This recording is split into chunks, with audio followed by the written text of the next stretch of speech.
a Russian court has sentenced opposition leader Alexei Navalny to another lengthy prison sentence. Navalny is a political enemy of President Vladimir Putin and one of his fiercest critics. Let's bring in our Peter Armstrong from London. Peter, what happened in the court today? Yeah, Hannah, look, this verdict was widely expected. You know, Russian courts are not exactly known to show leniency in cases like this that are just as politically charged as this.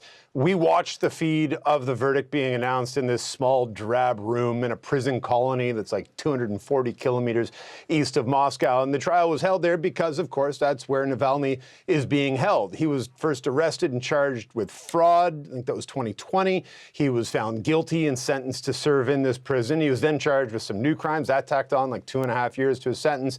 So now you add in this decision, and there's another yet to come, terrorism charges he's facing.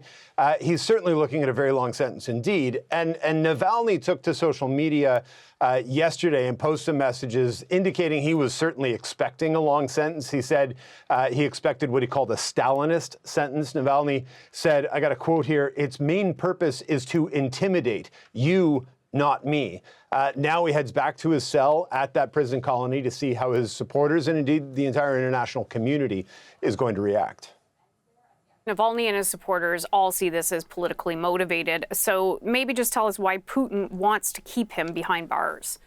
Yeah, I mean, you mentioned it off the top. He is certainly the best known and probably the most important critic of Vladimir Putin in the country right now. And so his supporters and he himself say all of this is politically motivated. And just to give kind of the background here, I think most people know the story, but just to refresh everybody, Navalny nearly died back in 2020. He was poisoned by a nerve agent.